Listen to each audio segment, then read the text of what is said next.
আমি একজন বিপর্যস্ত পিতা। আমার এক মেয়ে অষ্টম শ্রেণীতে পড়া অবস্থায় গোপনে একজনের সাথে অবৈধ সম্পর্কে জড়িয়ে পড়ে। এতে সে বেবি কনসিভ করে ফেলে। লোকলজ্জার ভয়ে আমি গোপনে তার অ্যাবর্শন করাই। এখন সে এবং আমার বাবা মা সবাই অত্যন্ত লজ্জিত এবং অনুতপ্ত। আল্লাহর কাছে খাঁটি মনে তওবা করেছি।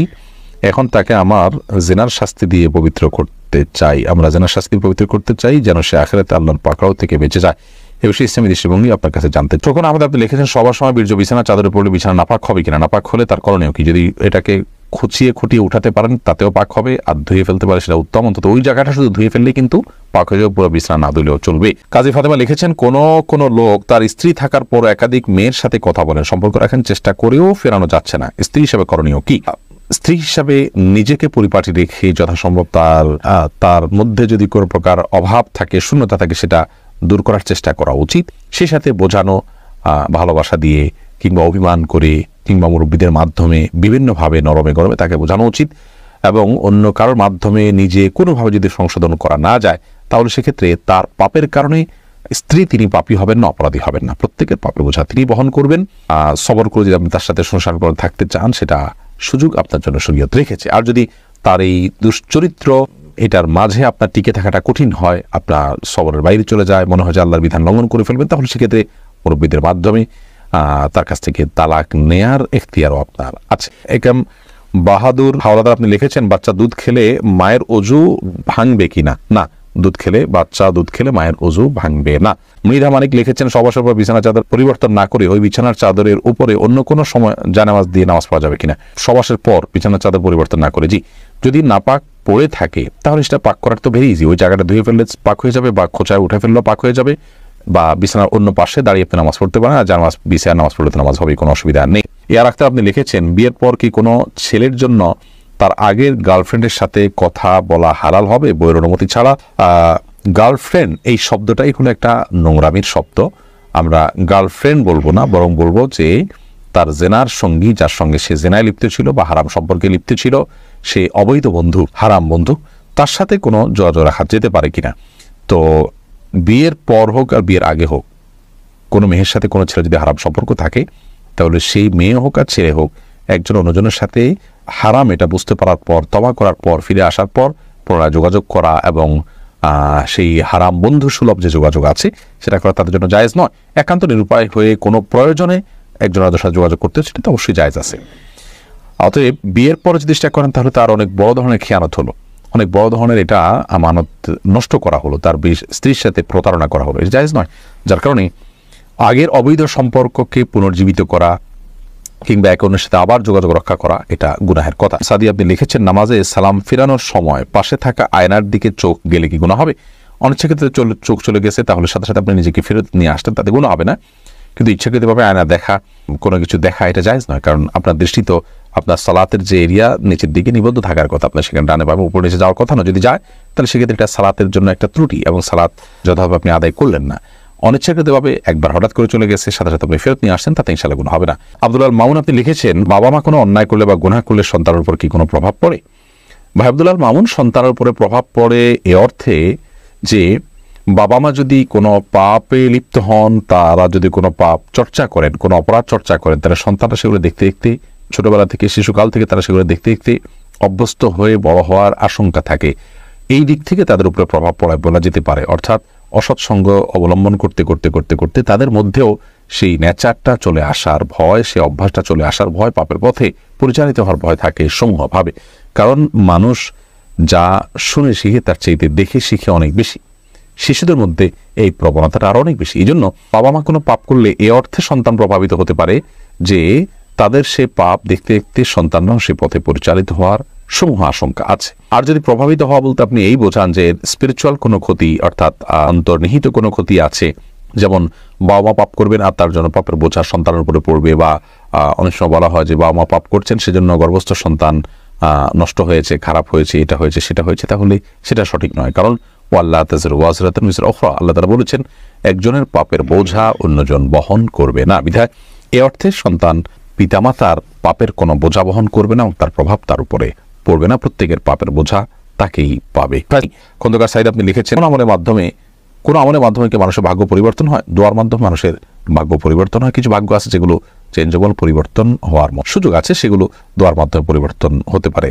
তবে পরিবর্তন হয়ে কোথায় গিয়ে দাঁড়াবে সেটাও আল্লাহ তাআলা জানতেন, এবং সেটা আল্লাহর কাছে চূড়ান্তভাবে লিখিত আছে, যেটা তাকদীর লেখক ফেরেশতারাও জানেন না। ইবনে তাইমিয়া রাহিমাহুল্লাহর একটি গুরুত্বপূর্ণ হাদিসের ব্যাখ্যা এবং হাদিস উপস্থাপনের মাধ্যমে আমরা এটা বুঝতে পারি। মুক্ত আপনি লিখেছেন, আপনি লিখেছেন পারিবারিকভাবে বিয়ে ঠিক হওয়ার পর মেয়ের সাথে ফোনে কথা বলা যাবে কিনা।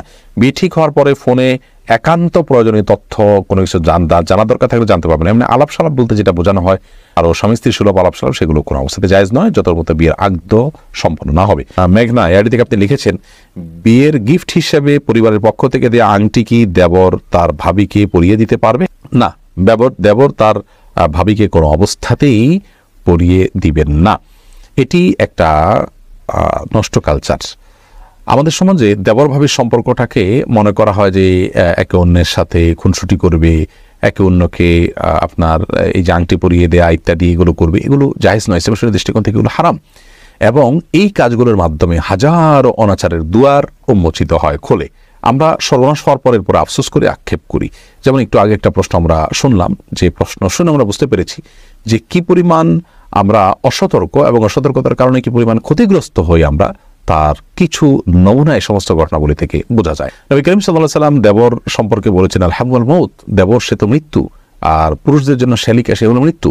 তার থেকে, মৃত্যু থেকে মানুষ যেরকম পলায়ন করে সেরকম দূরত্ব বজায় রেখে সাবধান এবং সতর্ক থাকা উচিত। কারণ হলো এখানে ফিতনার আশঙ্কা থাকে অনেক বেশি। অতএব কোনোভাবেই তার দেবরকে আংটি পরিয়ে দেওয়া জায়েজ নয়। তার জন্য পর্দা বিধান ফরজ বিধায় এটা যদি একান্ত আংটি পরাতে হয় তাহলে সেক্ষেত্রে পুরুষকে পরাবে, নারীকে পরাবে, এবং মাহরাম কেউ পরাবেন, ভাবি দেবরকে নয়, দেবর ভাবিকে নয়। আমার স্বামী কথায় কথায় বকাবকি করে, আমার করণীয়কে আপনি ধৈর্য ধারণ করবেন, স্বামীকে বোঝাবেন, কোনো আলেমের মাধ্যমে নসিহা করাবেন, এবং যথাসম্ভব নিজেও নিজের ত্রুটিগুলোকে সংশোধন করার চেষ্টা করবেন। সাদিন একজন বিপর্যস্ত পিতা। আমার এক মেয়ে অষ্টম শ্রেণীতে পড়া অবস্থায় গোপনে একজনের সাথে অবৈধ সম্পর্কে জড়িয়ে পড়ে, এতে সে বেবি কনসিভ করে ফেলে। লোকলজ্জার ভয়ে আমি গোপনে তার অ্যাবর্শন করাই। এখন সে এবং আমার বাবা মা সবাই অত্যন্ত লজ্জিত এবং অনুতপ্ত। আল্লাহর কাছে খাঁটি মনে তওবা করেছি। এখন তাকে আমার জিনার শাস্তি দিয়ে পবিত্র করতে চাই। আমরা জিনার শাস্তি পবিত্র করতে চাই যেন সে আখিরাতে আল্লাহর পাকড়াও থেকে বেঁচে যায়।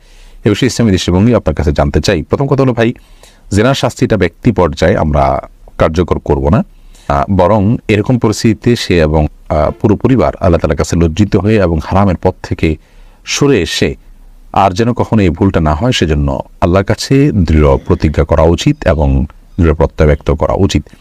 তওবা নাসুহা যেটাকে বলা হয়, খাঁটি তওবা, সেটা আমাদের করা উচিত, এবং আল্লাহ তাআলা ক্ষমাশীল, আল্লাহ তাআলা ক্ষমা করবেন। এবং এই যে আপনার পরিস্থিতি তৈরি হলো, এটি কী কারণে তৈরি হলো, কোন জায়গায় তৈরি হলো, তাকে কী ধরনের প্রতিষ্ঠানে দেওয়া হলো, কিভাবে সে অন্য ছেলেদের সাথে যোগাযোগ করে বিপথে চলে গেছে, সেই যে লাইফস্টাইল সেটার ব্যাপারে আমাদের সংশোধনী আনতে হবে, এবং ভবিষ্যতে যেন এরকম ভুল না হয় সেজন্য তাকে উপযুক্ত শিক্ষা প্রতিষ্ঠানে দিতে হবে, এবং গভীর মনিটরিংয়ে রাখতে হবে, এবং সুন্দর পরিবেশ তাকে দিতে হবে। হারামের পরিবেশ থেকে তাকে বাঁচানোর জন্য আপনার চেষ্টা করতে হবে। একজন সন্তানের জীবনে সচ্চরিত্র এবং চরিত্রবান হওয়া এটা এত গুরুত্বপূর্ণ যে তার জীবনে তথাকথিত আজকালকার প্রচলিত শিক্ষার চাইতে 1000 গুণ বেশি গুরুত্বপূর্ণ। একজন অভিভাবক যখন এটাকে অনুভব করতে পারবেন, বুঝতে পারবেন, তখন ইনশাআল্লাহ বিদ্যালয় ধরনের সমস্যা এমনিতে দূর হবে। বাকি কথা হলো যে জেনার শাস্তি আমি নিজে থেকে কার্যকর করার সুযোগ নেই। একটা আপনি লিখেছেন, আমার স্বামী মারা গিয়েছেন, আমি দ্বিতীয় বিয়ে করতে চাই, কিন্তু কিয়ামতের দিন আমি প্রথম স্বামীর সাথে থাকতে চাই। এটা কি হবে? কিয়ামতের দিন কি হবে এটা আলেমুল গায়বের বিষয়, একমাত্র আল্লাহ তাআলা ভালো জানেন।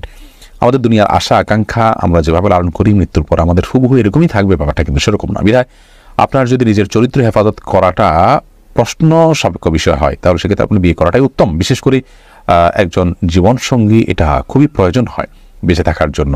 সেই জায়গা থেকে আপনি বিয়েতে আবদ্ধ হওয়া উচিত, এবং আল্লাহ রাব্বুল আলামিন কিয়ামতের ময়দানে কোন স্বামীর সাথে আপনার হাসর করাবেন, শেষ স্বামী হিসাবে তিনি আপনাকে পাওয়ার কথা, তিনি পাবেন নাকি আগের স্বামী পাবেন, এই বিষয়টি সম্পূর্ণ আলেমুল গায়বের বিষয়, আল্লাহ তাআলা ভালো জানেন।